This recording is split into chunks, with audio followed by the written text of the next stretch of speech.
There we are. And I just knocked over my cane, but hello everyone. Welcome to LR. No, it's not LR Mornings. This is just a very special whole LRM Online podcast reviews. So we're talking Zack Snyder's Justice League, like everyone else today. I will be kind of hosting the shindig here. We might have another couple people join us on, but I am joined by Jace from the Comic Source. How's it going, bud? Good. Thanks for having me on. Absolutely. And newcomer to LRM, newcomer to our podcasts and video side of things. Morgan, how are you? I'm doing great. Thanks for having me. Absolutely. So, guys, Snyder's Justice League has been talked about for years, and it's finally here. We've all watched it. Just in a couple sentences, without spoilers, Morgan, what'd you think of it? It was slow, and it eventually got to the end. It was all right. I didn't like it very much. Okay, cool. Did you see the theatrical version? I did, yeah, in theaters. Would you watch this one over that one again, or would you take the shortcut just because it's shorter? The shortcut, just because it's shorter. I mean, I thought the story was a bit better, but it wasn't a huge difference for me. Oh, okay, cool. Jace, your take, man. Yeah, shut my window while you do that. I sort of feel like, and Morgan and I were talking about this before we started broadcasting. If you like the first one, I think you're going to like this one.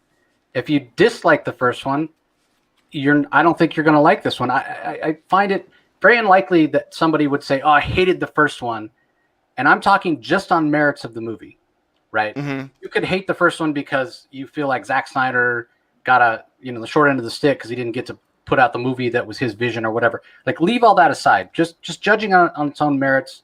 We've talked a lot in the past. We talked on previous LRM mornings about whether it was good or bad for the fans to be able to basically kind of prod Warner Brothers into doing this. That's a whole nother conversation. We're just focusing on the content of the movie here. Yes. And so I think that if you like the first one, you're going to like this one. And if you didn't like the first one, kind of the same. It's just sort of more. I would have a hard time believing that somebody would say, "Oh, I hated the first one, but now that the story got fleshed out a little bit more, I love it," because it's still sort of the same tone, maybe even a little darker, honestly, because there aren't those Whedonisms. There's no Aquaman sitting on the lasso or what have you, those kind of lighthearted moments. So I did enjoy the first one for what it was. I'm not a fan of Zack Snyder. I think everybody knows that at this point. And so I liked this one slightly more, actually, because it did give more explanation. Now, did I like it more than the first one? And I'm going to say it justifies $70 million and all this hullabaloo? No, I don't. I don't think 4 hour and 2 minute time investment. It's not 4 hours and 2 minutes better than the first one. It's not $70 million better than the first one. So in my mind, this doesn't need to exist. Is it better? Yes, slightly. But I would have been fine if it, I could have just stuck with the first one in my mind. And I would have seen Warner Brothers spend that $70 million on give it to a different director, Mm-hmm. So. Maybe on that Green Lantern Corps show they keep talking something about. That would be something I think a lot of people would be into. I kind of agree with the way you put it, Jace. I am not the world's biggest DC guy. Everyone knows that, and I didn't care for the first one, and I didn't care for this one because, like you said, it's guys. Yes, there's additional stuff, but the core story is still there, with Steppenwolf being the primary antagonist. And if you know how theatrical ended with Steppenwolf. It's similar. So I didn't care for it because it was just more, you know. So I definitely get that. I'm trying to stall for another second or two to see if Mike gets in here to do his spoiler-free take. He said he's on his way, but I haven't seen him yet. Morgan? Was there any saving grace for this film, this version of it, really that stood out over the original? Music, coloring, is something on the technical side? I really liked how you got to see more of the characters. I wasn't a huge fan of how they reimagined some of the characters. Like, I didn't care for this cyborg or this Batman, but like Aquaman and the Flash, I think did a great job, and they're really charming every time they're on screen, and I was stoked to see them, every half hour or so. But yeah, I thought they did a great job, and I liked seeing them more. I wish they had recentered the movie. Yeah, absolutely. Hey, Mike, Shocky, guys. He's here. We were just going over initial reactions to the Snyder's Justice League, and spoiler free, just a couple sentences, man. What'd you think? So after seeing the theatrical cut, I think it's definitely an upgrade. I thought, it was good, not something that it was that's life altering, like how Endgame was or anything like that. But I definitely enjoyed it. It's something that, as the longer I watched it, the more I got into it. The beginning was a little bit slow, or like we had seen it already, so it's kind of like, let me get through this part. But once we got to the second act and the final parts of it, I definitely enjoyed it. Yeah. So Mike, I was saying I agree, it is better. But I didn't feel like it was $70 million better. I didn't feel like it was, hey, let's establish this whole movement and get Snyder back and invest 4 hours and 2 minutes of my time better. Did you think it was? I mean, do you think? I mean, it's not life altering, but I'm of the opinion that the first one was good. This one isn't enough of an improvement over the first one that I feel like this one needs to exist, considering all the investment in it. Right. I'm curious what your take is on that. I agree with you. I think if we weren't in a pandemic and theaters weren't shut down and we were kind of continuing, like business as normal, I don't think we ever get a Snyder cut. And I think that they move on with, Shazam 2 or, all the other projects they had in place, and they keep going. But because Warner Brothers basically was shut down, there was nothing, what do we come out with? And so this was an opportunity. This was kind of the opportunity. If you were going to do a Snyder cut, this was it right here. Do it during a pandemic. Theaters are closed. You just launched a new streaming service. Let's try to get as much buzz as possible for people to, to go on and sign on and subscribe. I think they missed mark, though, with releasing it as one big film of 4 hours and 2 minutes. And I think it would have been better off as a limited series, chop it up, you could release it all at one time, but at least, people have the opportunity to watch it one episode at a time and kind of digest it that way. Yeah, I agree with you, because here's the thing. Like, I think we all, or a lot of people, would be of the opinion, man, I wish like there was no Whedon cut. I wish Snyder could have just done what Snyder was going to do, and then we wouldn't have had to worry about this. But even if he did, it's not this. There's no world in which a 4 hour and 2 minute movie gets released theatrically, right? So not anymore. More. Yeah, it just can't happen. So it's so hard. There's so many factors, like you said, with the pandemic and everything. And so it's I think because of all those factors, it's going to be very hard to judge this, because this is kind of unprecedented. And anybody who's a big fan of Snyder, they're not gonna, and who campaigned for this, they're in a position where there's no way they can say anything other than, "Oh, I loved it. It was great." Right, of course, yeah. Yeah. Yeah. So, I guess, guys, then it's time. If you have not seen this yet, like I said, the basic premise is still the same, but that there are some things that are new and different. So spoilers, full on from here. We're gonna get into it, all the differences. Make sure to come back and check out the what is the word, the rendered or not rendered, processed video Process after video, the recording. after the recording.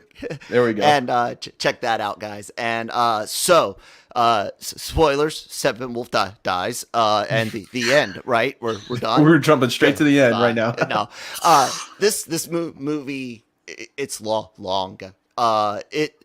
For me, that was my biggest issue, was dealing with slow motion almost from the start. So And boring. so much of it, and So much.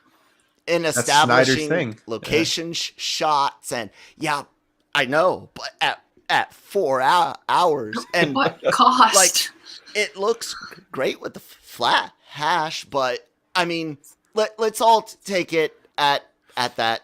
The way the new film opens, chapter 1, Shocky.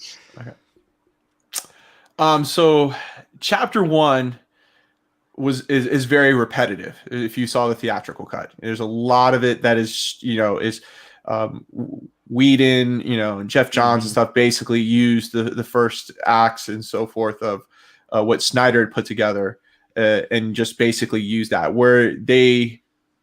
Where you see the transition is the use of Steppenwolf, where Zack Snyder, Steppenwolf was the jumping, the platform to get the dark side, and Jeff Johns and Whedon basically used Steppenwolf as the main antagonist, and there is nothing else to it. I thought it was interesting the way that Snyder was using that. You could see that it was definitely a setup for multiple Justice Leagues, to make it to be Darkseid was the main antagonist. But in the first part of it, we get basically the same reintroduction of the mother boxes, and Steppenwolf, coming and looking for the activation of the mother boxes from Superman's death. Something that I thought was interesting, that I don't know if I preferred it more, but it was that in the theatrical cut, the theatrical cut spent more time on the kind of honoring and the death of Superman than this cut did. This was very brief and quick. It was like, you have the very beginning where you see Superman dying and the echoes, going throughout the world and activating the mother boxes there. And then just a couple little other, like the Lois Lane visiting the monument and, the flag. But that was it. Where in the theatrical cut, they did that little honoring of Superman with you see on the kid like recording on his cell phone, seeing Superman and talking to him real quick, in other things. But this was with this version of it with Zack Snyder's, it was kind of like, if you didn't watch Batman v Superman, that's where the memorial and the honoring of Superman was. We're jumping right into this one. So it was interesting how Snyder uses his way of storytelling, that you have to watch, I guess, Batman versus Superman to really get the full arc of Superman for this. Yeah. Morgan, how'd you take at this first chunk of the movie, and especially compared to the hour and a half theatrical version? Yeah, no, I thought it was kind of frustrating how the story jumped to following the boxes, and then it was like following Steppenwolf, and then it was like Batman, because suddenly Batman's like a soccer mom who's gonna network, and I was like, did I miss something? So I was like, I was kind of hoping Batman wouldn't be in the first chunk, because I was like, this dude's just running around talking to people, like they're gonna get the message anyway.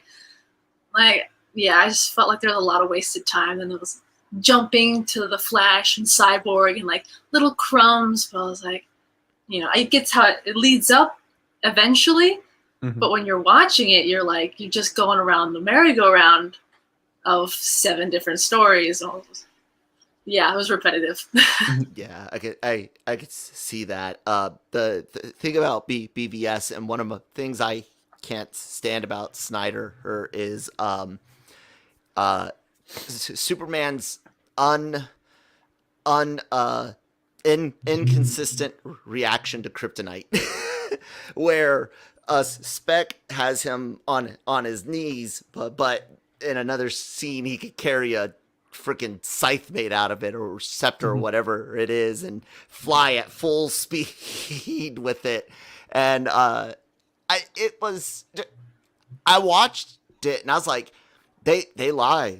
They said that this was a new movie. This is the same movie.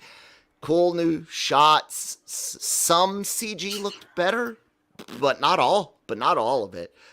Still, what is it with Warner Brothers? Jace, maybe you can. I don't know. No, but why can't they do the Amazon island well? How come in every movie it is the worst CGI out there? I mean, it's terrible.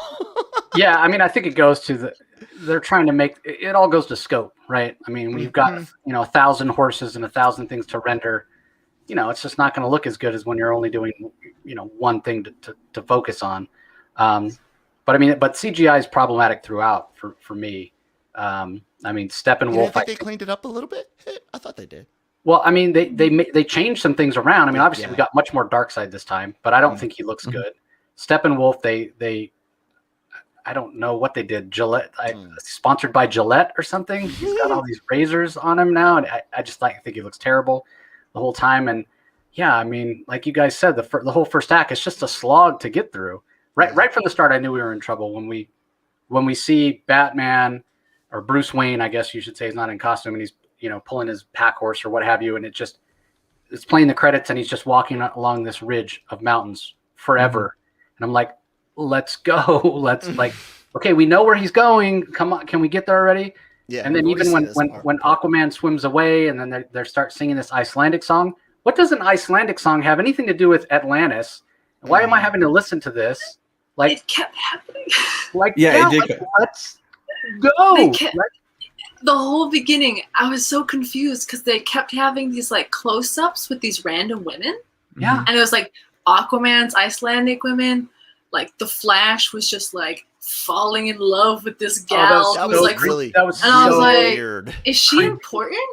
And then who else? Caressing her face and stuff. And then Cyborg cyber stalked this lady, and then gave her. I was like, is she important? I'm confused now. Right. Is Linda Reed someone I should Google? I don't know. Yeah, I felt like I think that was supposed to be Iris West. Yeah, but.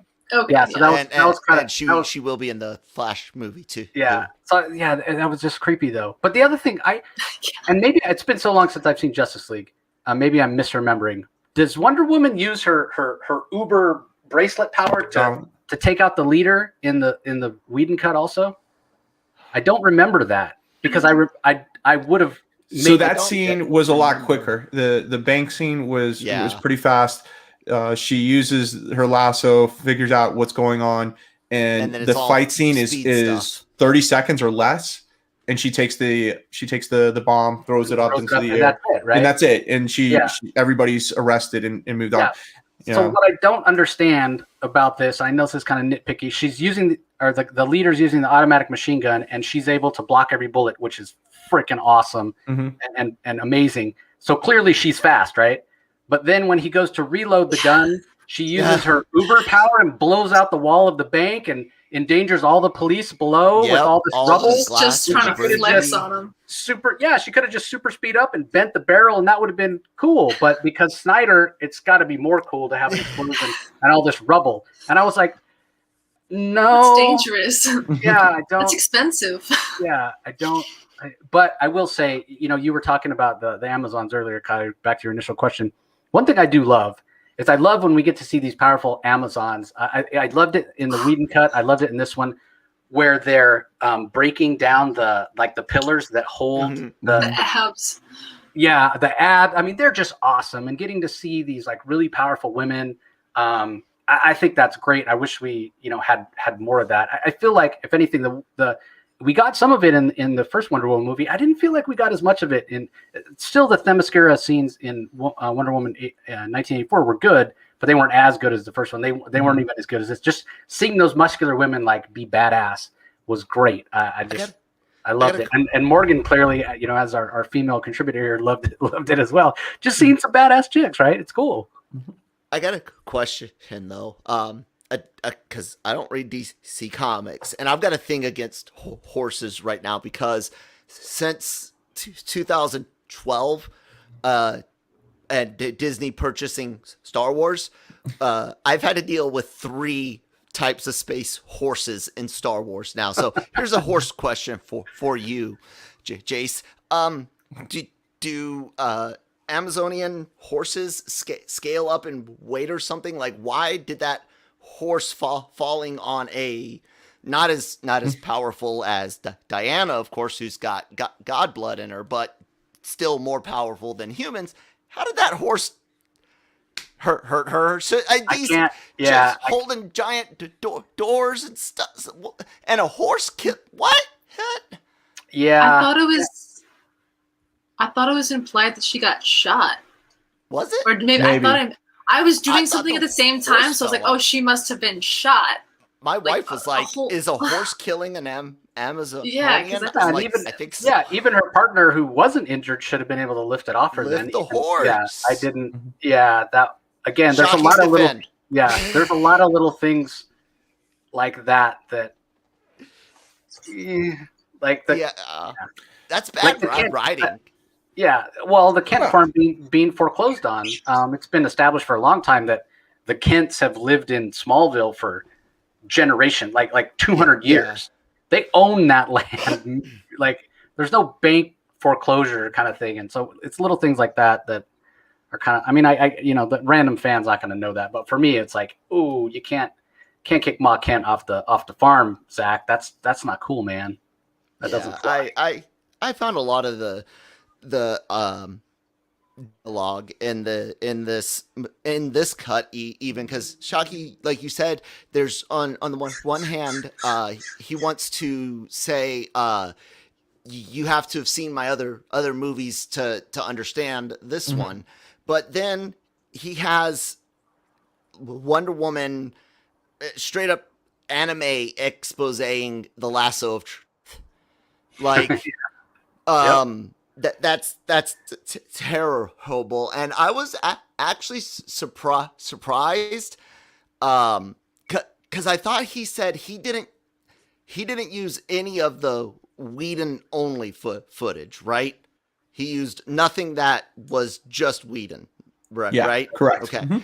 I was actually pleasantly surprised by, I think, some of the stuff in chapter 2 and 3 with Flash and some of the lighthearted things that actually came from Snyder's original vision of this, because I really thought most of that stuff was Whedon, but then talking, the comic relief that is Flash, we have to talk about him and Iris and how weird that really is to what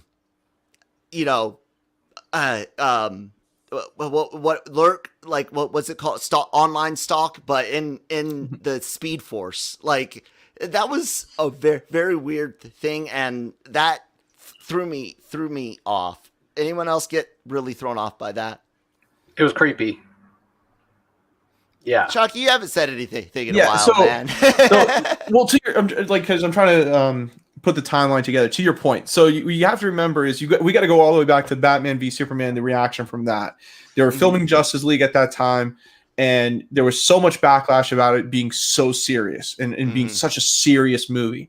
And so, of course, Warner Brothers invites about 20 reporters on set to the Justice League film and says, "Hey guys, listen, I want you to go back and tell your audience that we hear them, we understand, and we're going to light it up." And what they did was they showed the introductory the scene between Bruce and Barry Allen, the first time they meet, and then a couple other scenes from there. And the what was basically taken away from those reporters was that Barry Allen was going to be kind of the comic relief for the movie, right?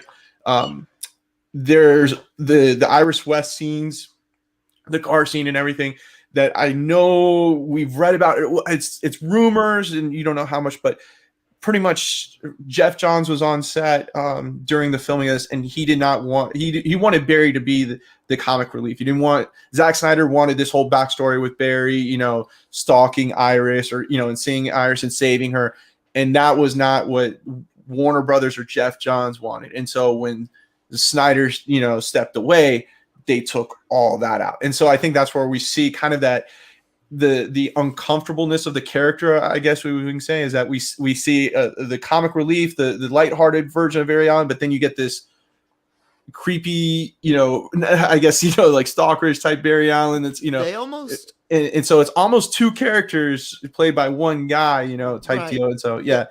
Anyone know if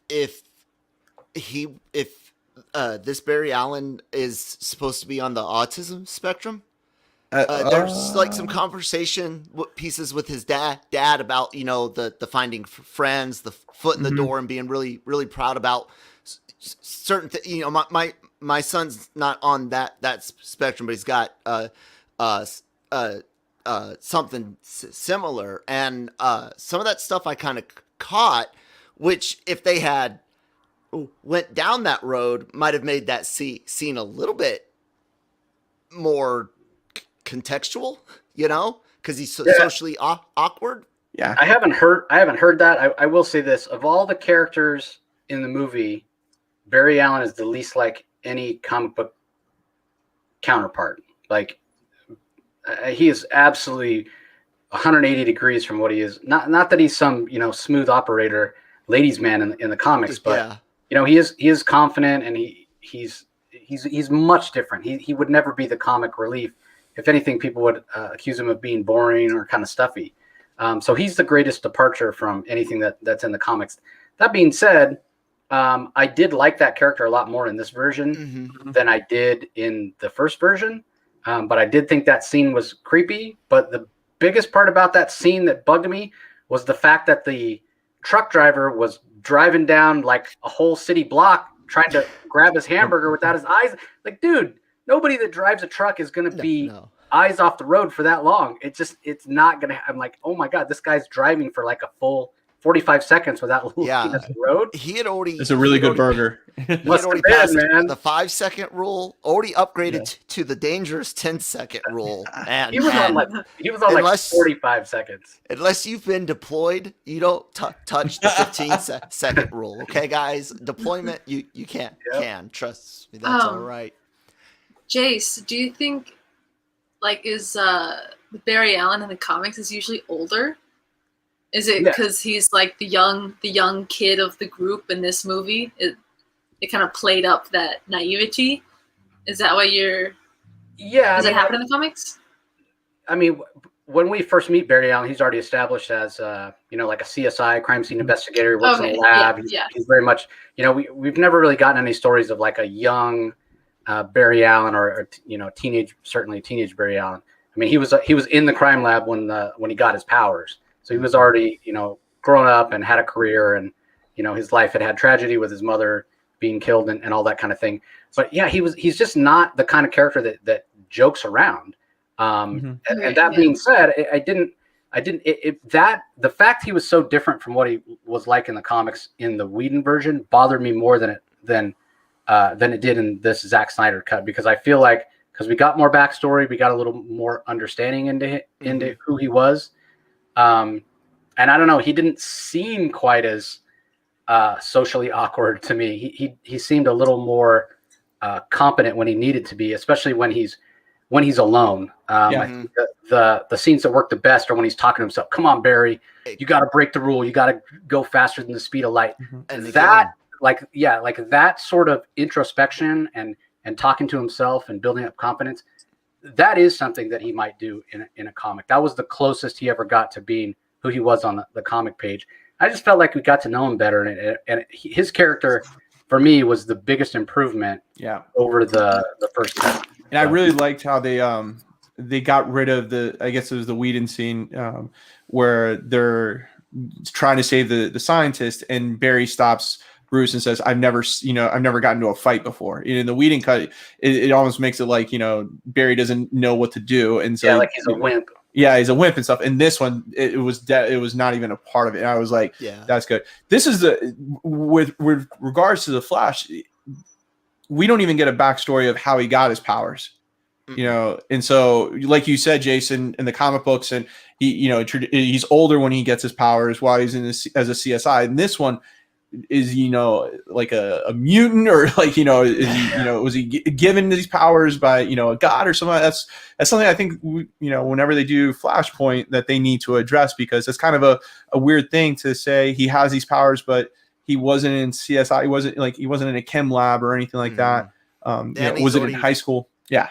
And he's already reaching speed of close. He to knows light. his powers really well. Like crazy. So, you know what? That's true. I guess I didn't mean that is one thing. He's a really smart guy in the movie. He's a really smart guy in comics. I guess that's the one thing that they built his own suit, with all and stuff.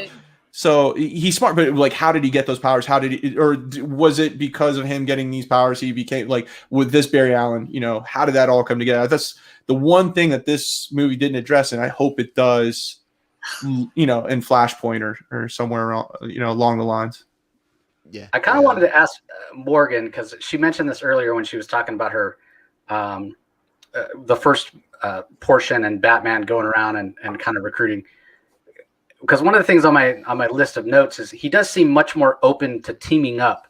In Batman versus Superman, he just walks around the screen growling.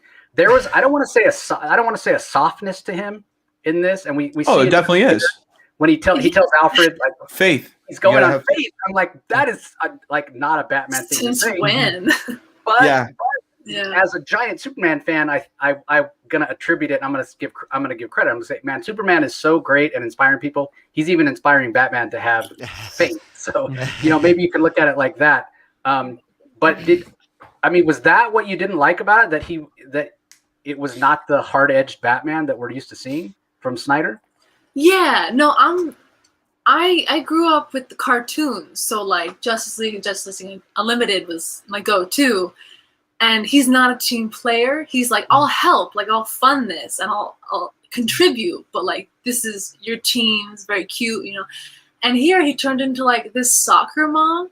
Like all the characters in Grief, all of a sudden Diana's holed up and work and Bruce is out networking.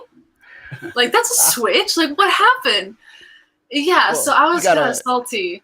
Well, he did say he wants to make friends now. He wants to make teams.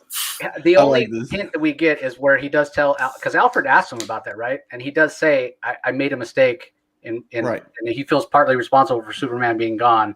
So he feels like he has to go against type, maybe to be the one, because he thinks probably it would have been Superman that would have gathered everybody together. That's a very Superman thing to do. Superman's not there. Like she's the diplomat. Yeah, that would have worked. She's got social skills. Right. I mean, she can go places faster. She doesn't have to take a horse over a mountain. Here's the funny thing about Wonder Woman in this movie versus, but believe it or not, I think there is technically already 3 Wonder Woman versions in this multiverse. You have the Snyder influenced Warner Brother heavy-handed Wonder Woman OG. You have your Justice League Wonder Woman, which is different than that one, especially with this Snyder cut to a degree. And then you have the 84 version where Jenkins was legitimately told, don't worry about BVS, don't worry about Wonder Woman 1, don't worry about Justice League, either version, you do you. So there's at least 2, potentially you could argue 3 versions of Wonder Woman in DC's movies. It's crazy to me how they struggle with these characters, and I think sometimes it's because they're trying to do something like Jace and Shockey and I have discussed. I'm not sure how much into the deep comic history you are, Morgan, but DC's characters were created during a terrible time in human history, American history, especially Dust Bowl, World Wars, depressions, and everything. And they were idols, gods, things to look up to, perfection, basically. And I think some people, I think some fans didn't respond well to that because they like their heroes like Marvel humanized, and then I think Warner Brothers was trying to ask people to humanize some of these characters too much, because then I'll give this, at least Snyder didn't nerf his power beings. If anything, he OP'd them a little bit too much, but everybody got Steppenwolf got stepped up, and Wonder Woman got stepped up. You know, what do you think on that, Shockey? I'm kind of like, I agree with Morgan in the treatment of like Batman. I think that should have been Wonder Woman being the lead in this version of Justice League. That we got kind of the Diana from BVS kind of, you know, hidden away and kind of finally coming out, you know, back out into the open to help Superman and Batman fight. With her knowledge and what we know from her from, you know, the Wonder Woman first movie, she knows everything. She has all the history behind Steppenwolf, all the history behind the mother boxes. Like, if I was writing the story and knowing, you know, these characters, I would have put, you know, Diana as the main protagonist going and recruiting these, because she's got all the knowledge. She is, you know, part God. She's the one that can convince Arthur Curry to say, look, you know, you're half Atlantean, you know, I'm, you know, from the Mascara, you know, Amazonian. And so they have that connection there. And then she shares a superpower like, you know, Barry does, and kind of, you know, that interaction with Cyborg, you know, you've lost, I've lost as well. And so that is where I think, kind of like Morgan was saying, from going back to the classic Batman with the Justice League, is, yeah, I'll help you when you guys need it. You know, he's always lurking in the background and kind of doing his own thing. And then all of a sudden, boom, right when you need him, he shows up, or he has that secret code or that perfect antidote to save everyone right at the last minute. And he's like, I knew it all along type deal. That's where I think Snyder, if it could be done over again, we could go back, you know, a couple years. I think putting Diana as the main character of all this would have been seen a lot better in comic book fans' eyes. I think it would have done a lot better, you know, amongst just general audience fans, because just general fans alone, they're used to Christopher Nolan's Batman. They're used to Batman 89, you know, with Michael Keaton and stuff, and that dark, broody, you know, I work alone. It takes me, you know, forever to get a Robin, you know, type deal. And it's like, this guy works alone. He's okay with other people, but yeah, the whole like telling Alfred, hey, Superman's going to show up on faith, you know, like, and doing that. I thought it was funny, but it's like, that's definitely not Batman. That's not him. It's a different version of Batman. And one thing I just realized when you were talking, Shockey, is that in the Whedon version, we get a lot more of the reluctance of Wonder Woman to come back out. Mm-hmm. She's like still mourning the loss of Steve Trevor. And this goes back to when the movie originally was supposed to come out versus what's come out since, right? Like, it doesn't work in context of the Aquaman movie. It doesn't work in context of Wonder Woman 84. So I don't know if they left, you know, they purposely did that, because I remember the Whedon one, Batman had to convince her, you know, that's where Batman went first. That's where Batfleck went first, to convince her, hey, we need to do this. There is a threat.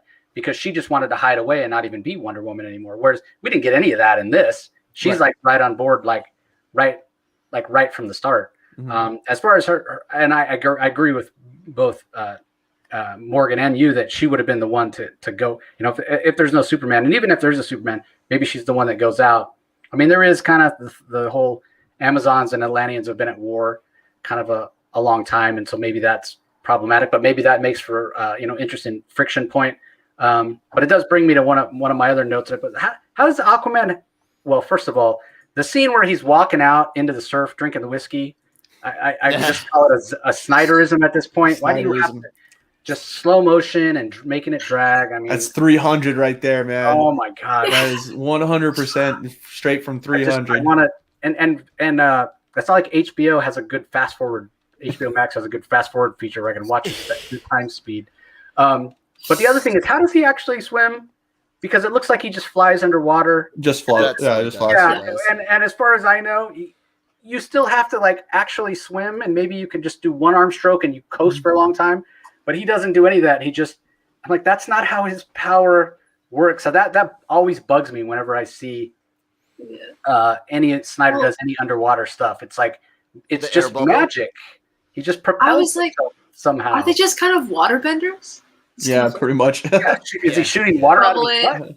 Propelling himself? Stops it. Yeah. So Mira's power, she does have aquakinesis. She can control water. Mm-hmm. Aquaman does not have that at all, and it's not. Yeah, even like when he plants the staff, when they're under Stryker Island, which that's a whole nother. Where are we? Yeah, I could not believe that right there was a snipe. I thought for certain that was like a we have Whedon's stuff and Snyder's stuff, and this is the best I can do with it. That's what I thought, because that I'm Commissioner Gordon. I can't figure out where these people are disappearing from between the two cities. Oh, there's an island in between the two cities. Let's go there, everybody. Okay, we're on our way to the island. We've arrived. Alfred, where are we? You're at the fucking island you just said you were going to. Yeah, I mean, maybe he was. I got nothing. Maybe he wanted to know like where in the building they were, but yeah. So maybe blame it on Jeremy Irons. You're on Stryker's Island. I don't know. Maybe it's still an editing thing, but even that talk nerfing one of your power characters, Gordon's a freaking powerhouse, and you made him like Disney Han Solo level stupid. Eli, it's terrible. Well, that's actually not even in my mind. That's not even the worst thing about the whole island scene. Which also that fight felt small. I remember the music, whatever. I just remember that music playing in the theater for like nonstop the whole time they were fighting, and I only noticed it in one brief point during this one. But the whole thing, and it bugged me last time. It bugged me this time. When the water is coming, when Gotham Harbor is pouring in, and they're like, we see Wonder Woman. Like, okay, first of all, in Wonder Woman 84, she can fly. Now apparently she's forgotten, but we saw on the bank where she jumped up pretty high to throw the briefcase. Right. We know Cyborg can fly. So why, when the water's coming, that they all have to get on top of the crawler? All of a sudden, nobody can. They're all grounded. Nobody can fly. Nobody can. Wonder Woman can't jump up. Like Flash can't run up the wall. Yeah, and I guess he got a small cut on his thigh, and now he can't run. Yeah, so that was like manufactured drama that just felt really fake to me. Like, these are powerful characters. This flood is no big deal to them. They're just gonna escape. Bad writing. Like I said, sometimes they're OP'd, but you got some bad writing. Like, it's like, oh, how do we put these gods in pair? And for me, and if you guys, I'm trying not to like, just go ballistic on the film, because it's not fair. I'm not a big DC guy, but that's part of it. Like, it's almost like Captain America in the first Avengers. There's only one God, guys, and he doesn't wear a bat suit or Superman's suit. I don't relate to the character, so I never really got into them that much. But I do like Teen Titans Go because of my young son, and I did like the Teen Titans show when I was in high school. My Cyborg's always been funny, and that's absolutely fine that he's not that way in the comics. So I want to know from you guys that are bigger DC Comics guys, this Cyborg and everything from Rafe Fisher, and I'll go with Jace first. How do you feel about his character's portrayal and this ultimate version of it? I thought it was better. So just like I thought Flash's motivations were better fleshed out, I think Cyborg's motivations are better fleshed out as well. Not to the extent of Flash. I mean, there's still problems, like the whole thing of him changing somebody's grade because she lost her house because of heart. No, he's not. No. But I did feel like we got a better understanding. We got a lot more with him and his dad, which is always a thing in the comics. Mm-hmm. So I thought that was done really, really well. I did have a problem with him repairing. He's not Zatanna. He's not going to wave his hand and get the tape recorder back together. That was kind of weird. But I enjoyed his character. I thought he got a lot more screen time in this, obviously. And I thought for the most part that it worked. Was he perfect? No. Was he as improved as much as Flash? No. But did he feel? I almost feel like in the first movie we got so little of him that we didn't even really have any sense of who he was. Right. In this one, we did get that. Was it perfect? No, but it was more, and I thought that it did work, especially with his relationship with his dad, which is a really a central component of who the character is in the comics. Shockey? Yeah, I 100% agree. I think this version of Cyborg, is different in has some differences from the comic book, but compared to what we got in the theatrical cut, 100% times better. We get a whole backstory. There's actually like some weight to him now that you can actually root for this character. And like Jay said, the relationship with his father, it travels the entire length of the movie. So you feel for him when he does lose his father. And then there is that kind of component of, where it left off, or how it ends, where he was at a point where he hated his father, it's kind of that weird relationship. And then he sees my father's sacrifice, for the greater good. And so it completes that character arc there. And so to me, I wanted to see more of him. Like, I thought that was a character I was hoping that they would bring out more and more. And I think we got plenty of it and stuff, but it was, to me, I was like, that's the character I wanted to see more of out of all, because I think this was his kind of movie, because we get Batman in Batman versus Superman. We got Superman and Man of Steel. We get Wonder Woman in her origin movie. So it's really between Flash's origin and Cyborg's origin story. I think because I've seen the CW and I know, the CW shows and stuff, we kind of already know that story of Barry Allen. So this was kind of the first time we see Ray, the Ray Fisher's Cyborg, in a full context. And that I really enjoyed. I thought Snyder did really well with it. Like Jay said, there are some points to it, some things, liberties he took with it, but I think they did it, it's definitely a step up, or 10 steps up than what we got in the theatrical cut. Either one of you guys prefer the Doom Patrol Cyborg to this Snyder version? I haven't seen Doom Patrol, so I can't speak to that. Shockey? They're both good. Okay. Morgan, have you seen Doom Patrol? No. Okay. Hey, well, you were kind of like I was with Teen Titans. So did you find a way to relate to this Cyborg? Did this fleshed out version appeal and was better for you than the theatrical? I mean, it was like, I definitely agree that it was a huge step up from the first movie, but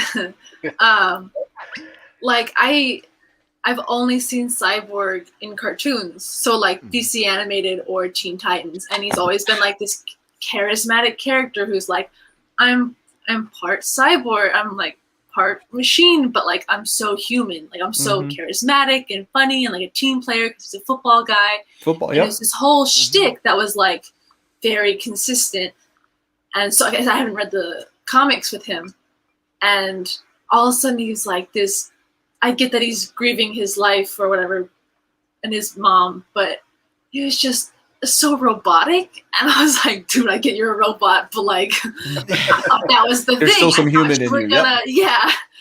So I was super disappointed because, they were like, oh, we're going to give him more because he's the man. It's like the Atlanteans, you've got Aquaman, you've got the Themyscirans, and he's the man with the mother box, so he should be like kind of the symbol of mankind, and he's not, and I was so disappointed. Yeah, because kind of like the I like that point. yeah, Yeah. like in the animated movies and some of in the more recent, like Billy Bass and Shazam, when the younger character, the kid, knows Vic Stone from playing football, and they have that Right. connection. Like, I know your human side. I know you when you're the football player, not Cyborg, Right. and so they kind of play off of each other. So that was definitely missing in this movie here, was somebody that Yeah. knew Vic before he became Cyborg. I'll say- to me, it's so interesting because I haven't watched much of the animated stuff, and that's a huge departure from who he is in the comics. He's very very angst ridden, very angry. Yeah. And maybe it's a trope from when he was created in the early '80s. Angry black man, and very much not happy that he can't even pass as human.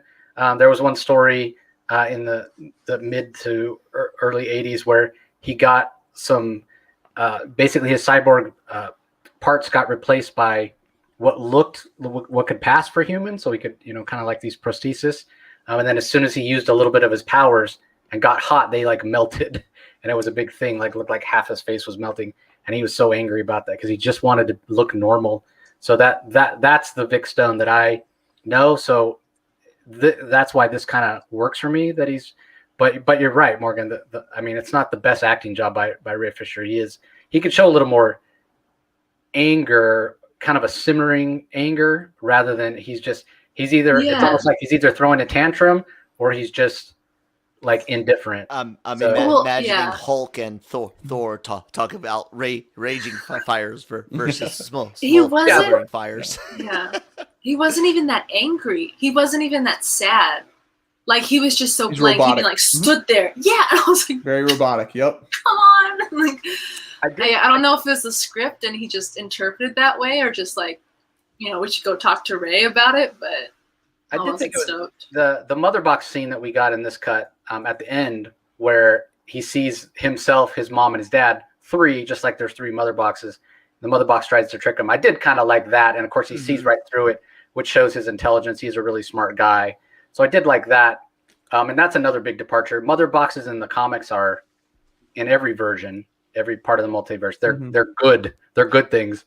Here it's like mother boxes are. And I guess they kind of address it and say, well, they're not good. Flash says they're not good or bad. Depends on the wielder. But they're much more of a threat. They've never been a threat. I mean, they're kind of just like when they first came out, they were created by Jack Kirby, one of the most famous comic creators of all time. And they were, when he created them, they were literally kind of like a modern day cell phone. Like you could ask them questions and they would answer and give you directions of places. And obviously the teleportation aspect that the boom tube, as they call it, that Steppenwolf uses throughout. So that I thought that was kind of interesting. They really make them really kind of malevolent. And I know they say, oh, they're not, it's the wielder, but they're dangerous in a way they're not in the comics. Right. Yeah. Let's talk about the bad guys now. The movie still revolves heavily around Steppenwolf and his mission for the mother boxes. I will say, hey, this about the character. Syrian Hines, definitely his character got fleshed out a lot better. I understood more of Steppenwolf and his, he got his ass beat once and fucked up somewhere and Darkseid's all pissy and whatnot. I like that. I didn't care for the Megatron and a Predator had a baby. And he's wearing the skin from that baby. I don't know. It's weird, but it was better. Darkseid, everything that I figured how little there would be of him was exactly what I thought. Shockey, were you disappointed, or were your expectations also on target for the usage of Darkseid? Expectations were on target. I knew that that Steppenwolf would be kind of the main villain for this film, but I wanted Darkseid to be in it. I wanted to be known that Darkseid is the ultimate bad guy. Kind of like we got in the Marvel cinematic universe, we got those little breadcrumbs throughout the films that Thanos was the ultimate bad guy. And I don't think we're ever going to get to that point where we'll see another Justice League film and them actually get to go up against Darkseid. Who knows what will happen? But I think pretty much the theatrical cut was a mess. This one fleshed out more. You understood what the purpose is, and like Jay said, the mother boxes of the comic books were not an evil thing. They switched it, for this. Okay, I can live with it. But at least we know now why they were using it in the concept there. The theatrical cut, it kind of just you had to have some sort of back knowledge of the mother boxes and understand it. So this one, I'm okay with. The little bit of Darkseid, I'm okay with as well. Morgan, how did Steppenwolf and the tease of Darkseid at least tickle your fancy? Gosh, I liked it that they explained he had like a character and he had like a motivation, and I liked that because in the theatrical I was just like, what a brat. Like, why is he so whiny? Like, I thought he's supposed to be like this big bad guy, and I was like, oh, he's small fry.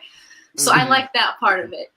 But I thought it was kind of bold in the flashback for them to like stick a hole in Darkseid. Yeah. And then I was like, wow, that's supposed to be like, I was like, damn, it's like a half hour in, you already just gave it away.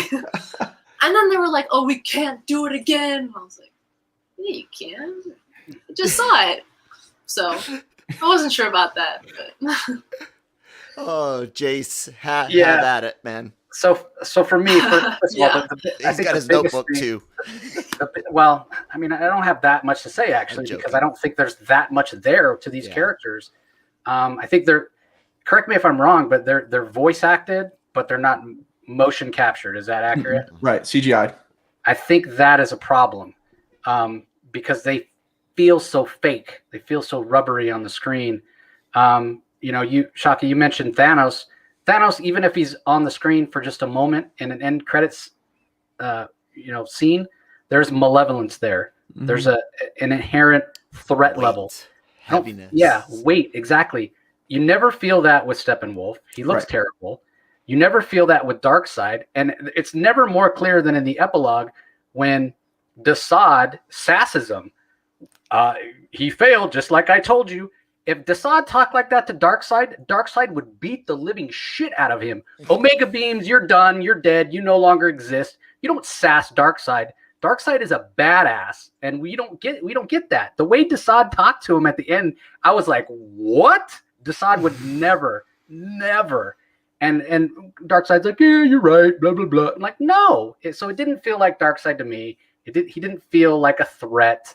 I do like the idea of the anti-life equation. Oh, the evil mother boxes didn't work.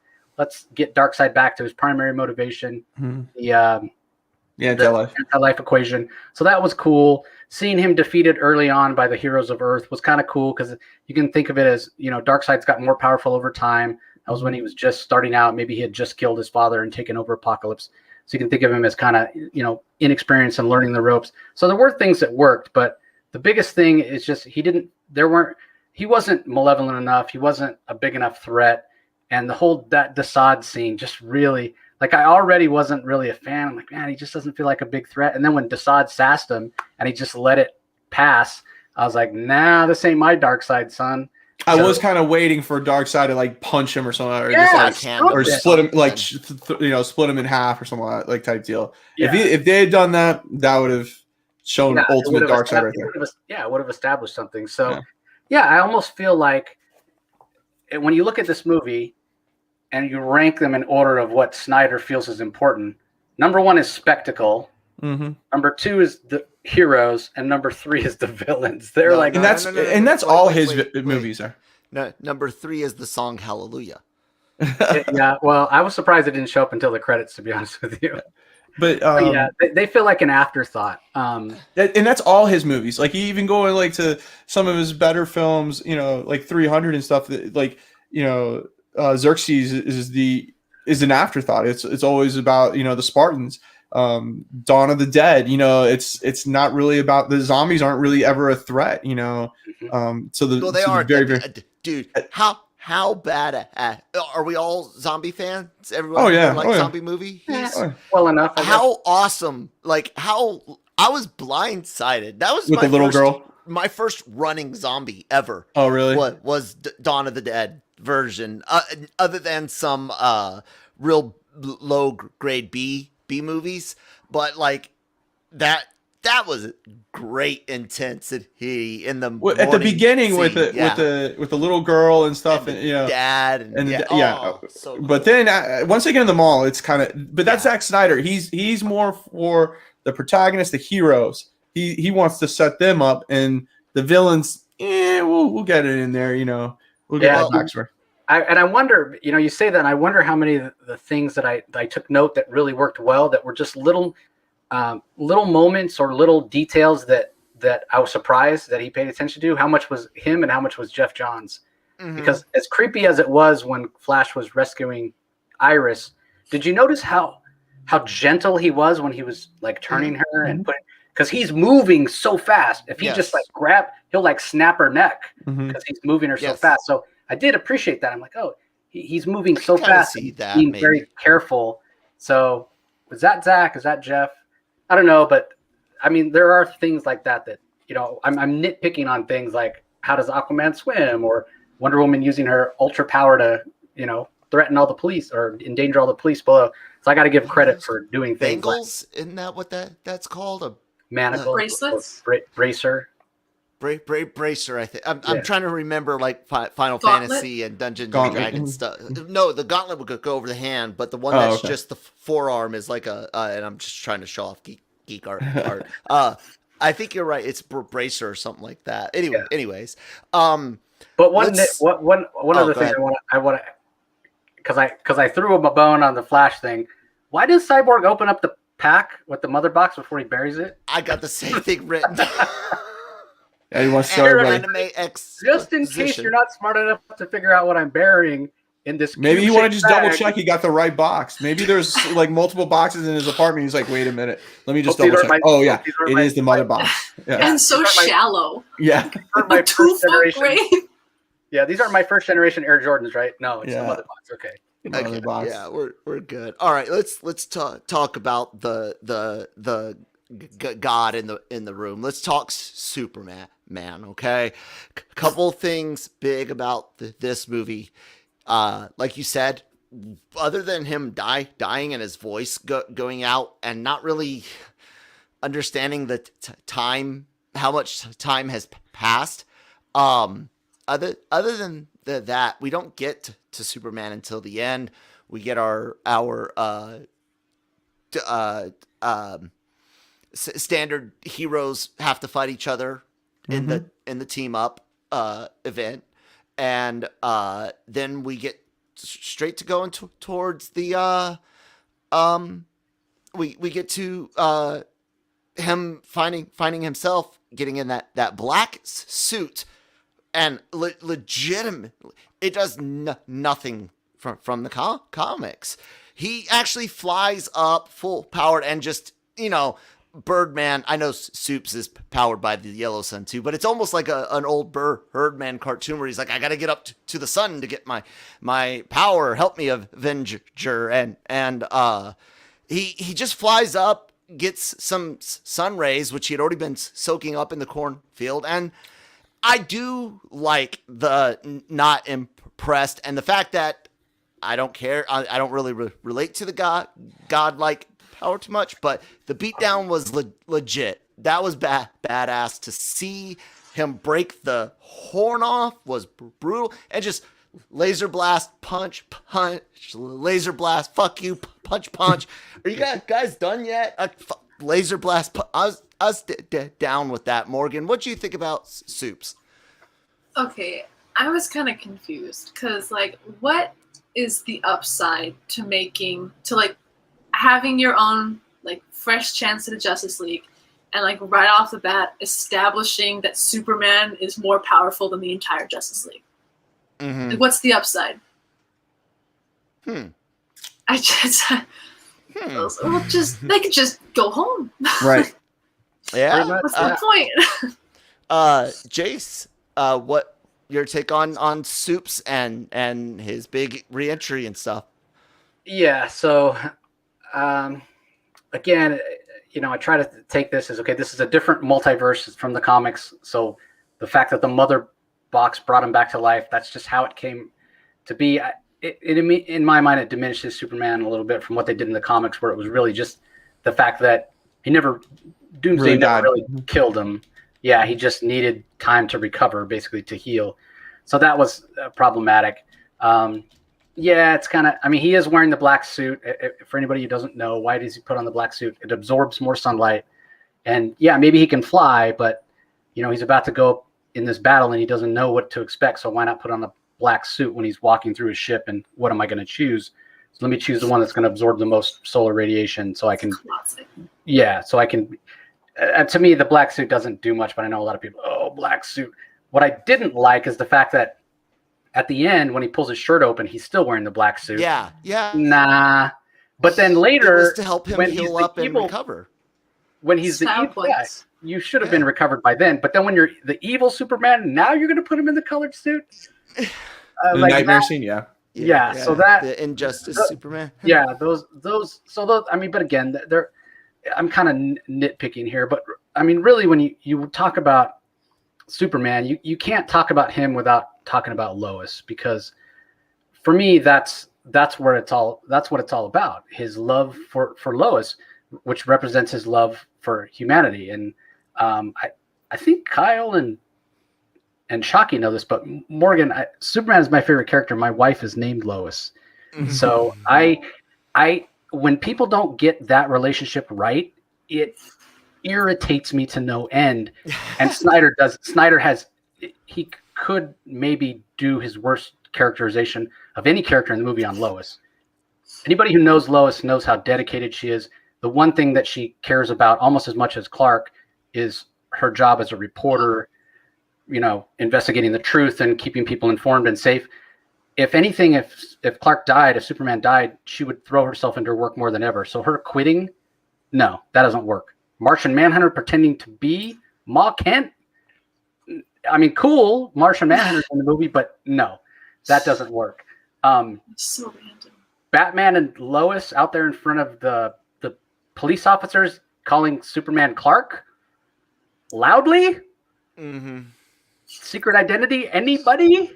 That doesn't work. Oh, secret identities are gone in the Snyderverse. Yeah, and then maybe the most stuff. Yeah, well, I was going to mention maybe the most egregious error that's hinted at in the epilogue is Superman was dead, and now there's a Lois, what do we call it, Brois for doing Bruce and Lois, yeah, or Luce, and there's going to be a little bat baby. Yeah, that. I was telling my wife doesn't like comics, doesn't read or watch any of these movies or anything, but I can tell there's certain things I can talk to her about. And I said, and so she asked me because I was watching this movie all day while I was trying to work at the same time.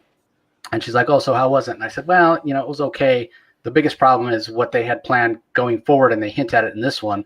And so I told her about Lois and Bruce getting together, and she's like, well, she would never do that. And this is a woman who doesn't even read any comics or really watch the movies, and even she knows that stuff doesn't work. And I get what Snyder's trying to do. He's laying the groundwork for Superman to have a moment of weakness and get infected with the anti-life equation and all that stuff we talked about on a previous LRM mornings. But to me, it diminishes the character too much. And I will give Snyder credit, much more so than in Man of Steel, which I just despised. And Batman versus Superman, where he kind of started to get it. Superman really is a symbol of hope here, and he stops just giving lip service to it and starts showing it.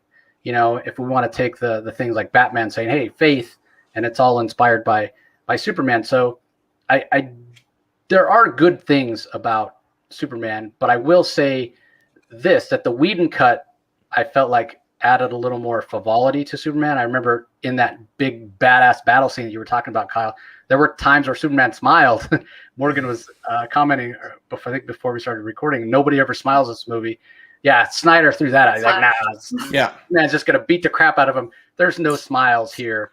So yeah, it would have been nice to get a little. I mean, Superman, as much as he is an inspiration, as much as he cares about humanity, cares about his teammates, he does have a sense of humor, and I mean, we got none of that. So I love Henry Cavill as Superman, and I think he could do a great job with the right script. Who knows if we'll ever get a chance to see it. So he was one of those characters where what was added by Snyder did elevate him a little, but I think the removal of any lightheartedness brought it back down. So he ended up being about the same for me. And that's not to say he feels the same in tone between both cuts, but I liked him just as much in each different version, but for different reasons, if that makes sense. Mm-hmm. Yeah. Well, I'm gonna go ahead and bring up. Let's see. How do I? There we go. So let's talk scores here, guys. This is the original theatrical, and we can see what the critics thought and what the fans thought, and then we can go over to Snyder's version.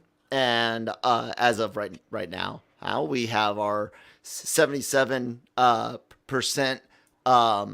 from the critics and a 97 from the audience, and we are sitting at well over 5,000 audience ratings now. Before we give our own grades, Jace, I know you brought up a point, and I want to see if the others agree. You think there's a potential for this audience score to maybe drop a little because the Snyder fans all got heavy up front for the reviews? Do you still think it's going to drop, and what do you think it will drop to? Yeah, I mean, here's the thing. I think it will drop some, but probably not a lot, because there's going to be a great deal of people that just don't care. They're like, I saw Justice League in the theater. Why do I need to watch this one? Oh, or there's going to be people, that Snyder thing, let me go check that out. 4 hours? Are you kidding me? I got to put my kids to bed. I got to cook dinner. I got to go, and they're just, they're not going to see it. So I do think it's a little front loaded. I could see it settling right around 70, which would be, or I'm sorry, the audience score. I could see it settling. Yeah. I could see it settling around 80, maybe 85. But yeah, I kind of expect it. I mean, 97. I'm sorry. I liked the movie as much as I don't like Zack Snyder. I enjoyed the movie. I can't. It's not a 97. I'm sorry. But here's the thing where it's very different with this situation. I think the score is based off the comparison to the theatrical version. I think if we don't get a theatrical movie, you see a lower score because like points you made, Jace, 4 hours. Things we saw at the beginning, a lot of choppiness here. I think this score, why it's so high, is because it's better than the theatrical version. And people are grading it that way. They're like, well, the theatrical version was a bomb. This is 10 times better. So I'm going to, what was the theatrical version? 70 on, Yep.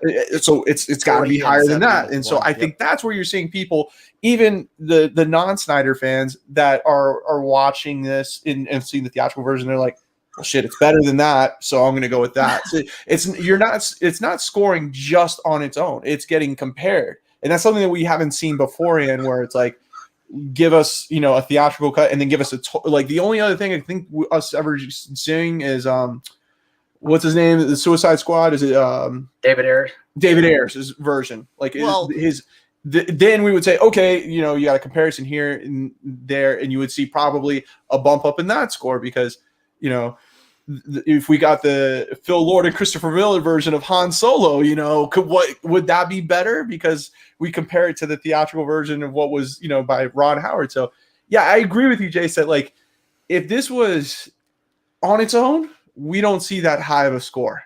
I think that there's inflation to be considered based off of people that saw or at least know what the disaster the theatrical cut was and say, okay, I know it's better than that, so I got to give it a score higher than that at least. Yeah, well, I was talking about this before you had a chance to join us, and I was saying the other aspect is that nobody who campaigned for this or was part of the movement can do anything but give it like 100. True. And the other aspect is just how unprecedented this is. It's not a thing that could happen. You couldn't put a 4 hour movie. So how do you even compare it to something that couldn't exist? It couldn't exist in its current form in a theater. So you take it all with a grain of salt, like you take anything on Rotten Tomatoes. Yeah. But I do think it will drop. I just can't see it maintaining a 97. So Yeah. Yeah. I'm guessing probably 90 to 93 will be its final audience, with the audience or the critics score settling 73 to 75, I think. What do you think, Morgan? What do you got to say on it? I think it's such a viewer bias, because like you said, like, who's gonna watch this? Who's gonna watch 4 hours of angst? Besides Like, people reporting on it. If I wasn't doing this, I would have stopped within a half hour. Like, you know what I mean? Wow. I wouldn't have bothered. It's just, yeah. Really? I You would've skipped to the end. You would have stopped at a half hour in? Yeah, I was so bored. Wow. Okay, I did a timing thing, so I was like, 4 hours is a long time. Yeah. Oh I yeah. started a hat, and I got 2/3 of a hat done during this movie. My, awesome. my wife left too. You should talk to Christine. She was like, Yeah, this sucks. This should have definitely been in multi parts. I think that It was that, so like, redundant and slow and slow motion. Yeah. So let's go ahead and do the LRMonline.com thing, Morgan, and give us your first LRMonline.com. Make sure you guys are checking that website out every day for all your entertainment news, needs, and opinions. But give us a score of Zack Snyder's Justice League. Gosh. what are we doing? Like 1 to 10? think it was Our a- normal ABC, Oh, ABC. Okay. plus minus. Probably like a C or a D. Ooh. I hate that. Was no fun. No fun. Ah, No, I think like just by pure volume of eye rolls, like Do you think if you split it up, like if it was episodic and it was split up, would you enjoy it better instead of sitting there and saying, "Shit, I got 4 hours. I got to sit through this movie"? I don't think it would work episodic. I think it'd be just the same, because So what the would same? you do? Like a 45-minute episode, and you're like, we've established there are 3 mother boxes, and he's looking for them, and that's it. That's 45 minutes. that's a good point. Yeah. Point. How long I the think Yeah. in cut order areas would be hard. for Morgan to enjoy it, she's got to take a shot every time there's slow motion.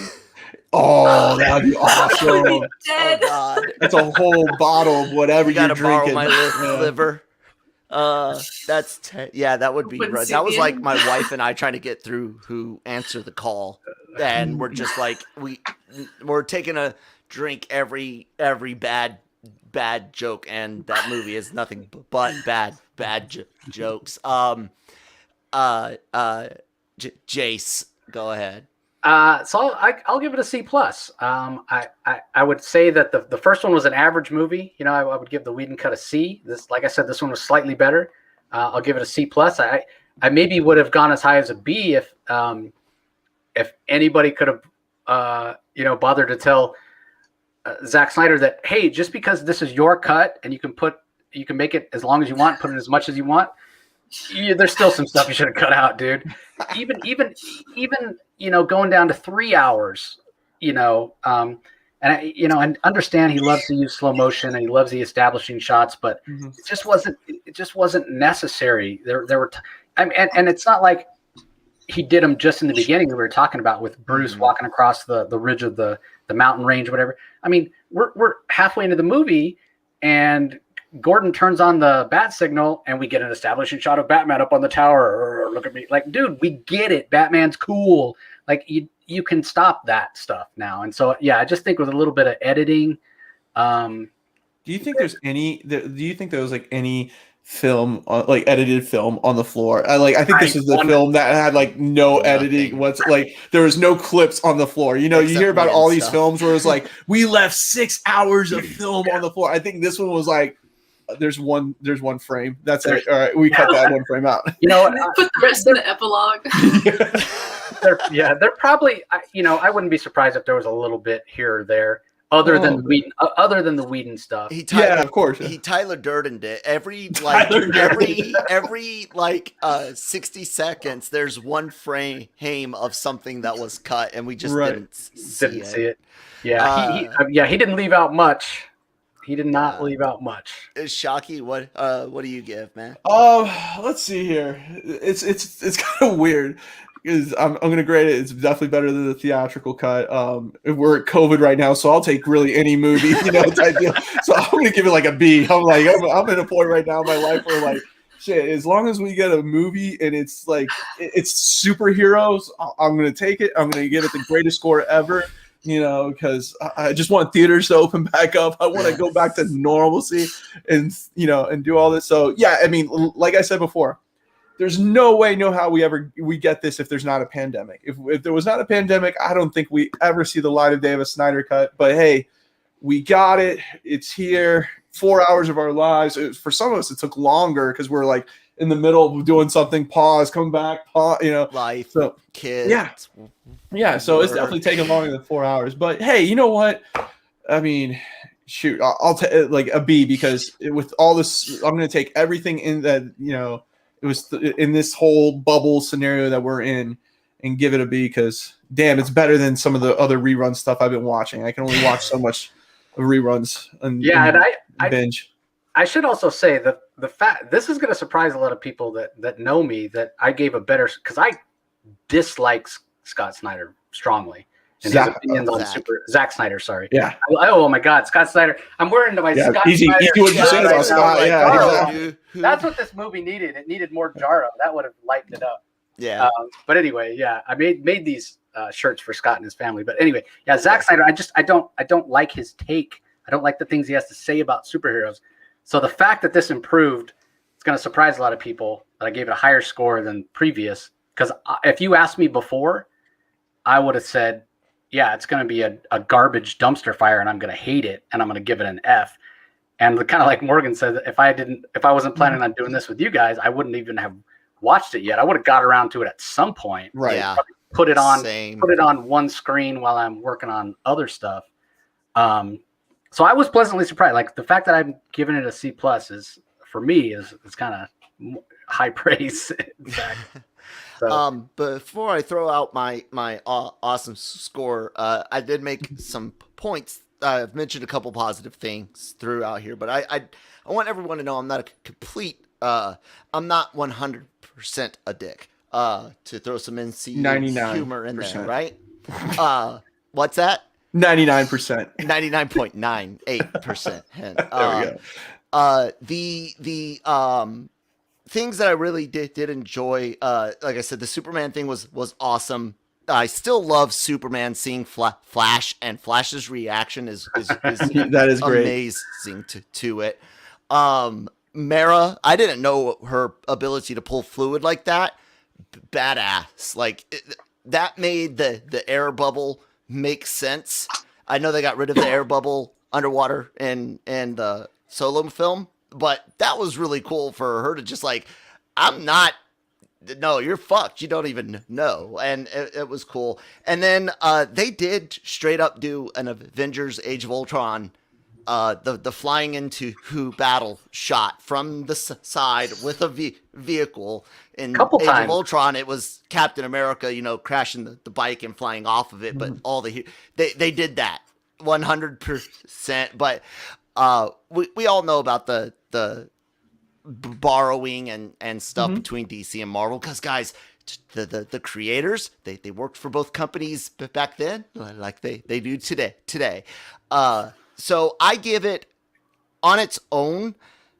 I think this is a solid B movie compared to the other film, but on its own, it's a C for me. Definitely step up from the theatrical, above and beyond. But I think if this was even at 3 hours, to get rid of the unnecessary establishing location shots and some of the unnecessary slow-mo to cut down time, I still think if this is what I saw in theaters, it would be a C. So, yeah. I agree.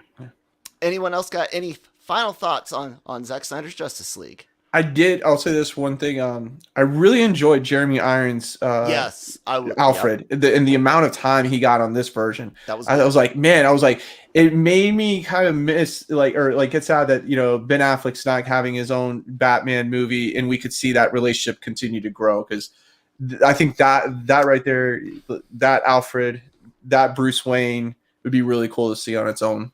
Yeah, maybe. I always loved Batfleck. Mhm. I was down for more of it.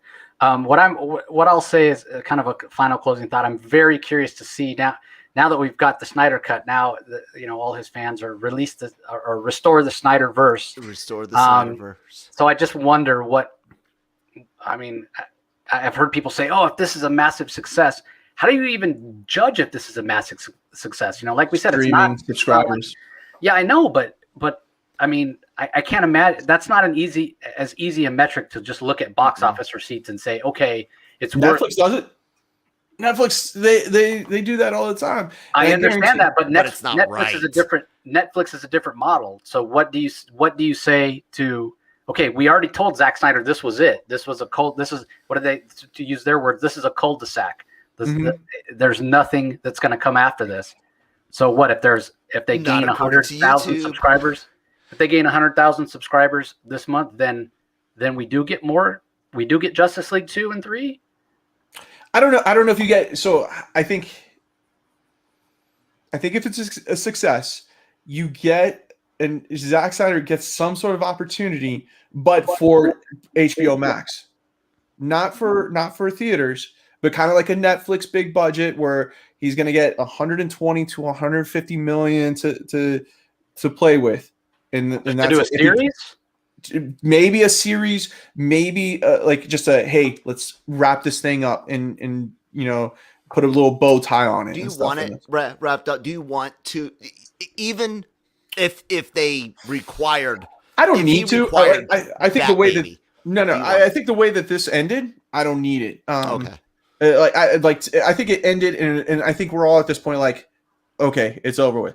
Yeah. I was always very very fond, first one to line at the head of the line say no more Zack Snyder, no more Zack Snyder. Mm-hmm. I will say he impressed me enough with what I saw here that I would be willing to give him another chance on something like that. I don't want him to do any more theatrical releases. Something smaller, a limited series. HBO Max. Max on two conditions. Okay, no Jesse Eisenberg as Lex Luthor, because Jesse Eisenberg plus Lex Luthor equals the suck. The worst casting in the history of cinema. And number two, you can't have Lois and Bruce Wayne have a baby. Yeah. So if you can give me those two conditions, I'd be willing to watch something else Zack Snyder did. And I cannot believe I'm saying that. There are people rolling over in their graves right now.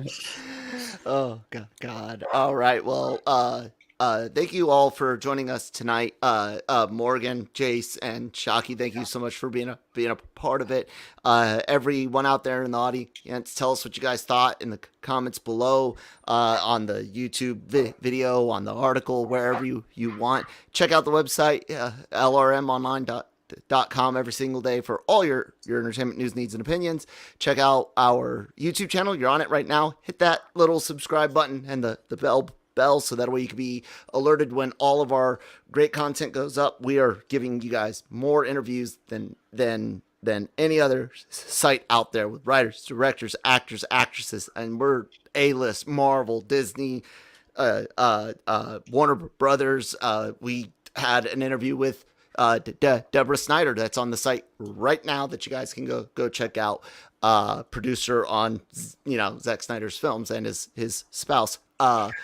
And of course, check out our podcast network wherever you get your podcasts from for great shows on Star Wars, Marvel, anime, everything. Let's go around and do the shameless self-promotion thing. Jace.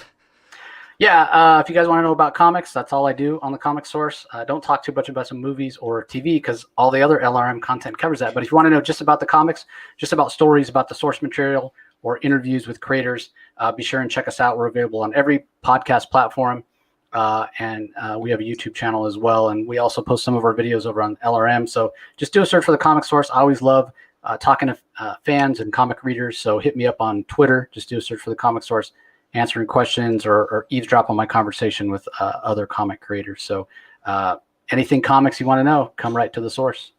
Morgan, do you have a public social media presence? Yeah, I just made a Twitter. and it's the same handle as my Instagram, mlmartin42. There you go. And Shaki, Dude, go ahead. So I'm gonna plug Morgan a little bit more, man. She is like the Indiana Jones guru. All There right, you go. she's There you go. she's written a couple articles for us that have taken off. Like we did not know that there was an Indiana Jones following out there on the web. She goes and writes a couple articles and just dominates on our on the top articles for the website. So And anything Burns is indie, you where? contact her, man. She's got it Poke going the on. bear. Yeah. Anything indie, you contact her there. But for me, you could of course use our main Twitter, LRM_exclusive. We're in the process of kind of giving a home for all these podcasts. They're going to be hosted on LRM Online, but we're going to, kind of give it a name for now for these podcasts as the Genreverse. And so we're putting together some social media and all that kind of stuff, because we do cover a lot of different things on the podcast network. And so we're kind of launch our own network, I guess is what you want to call it there. So be on the lookout for that. And, it's anything, related to film, television, Star Wars, Marvel, DC. Let us know what you want us to cover, and we'll definitely cover it for you guys. And there you guys go, and that's a tease. LR Mornings is going to be one of the leaders in this switch. I'm not yet ready to reveal my new logo and name, but we've got some cool stuff in store. So hit that subscribe button, guys. Thank you guys so much for joining us. Thank you to my cohorts and Morgan. Welcome to the team. Yes. And I'm gonna hit the exit video. We'll talk to you guys later. Bye. Take care.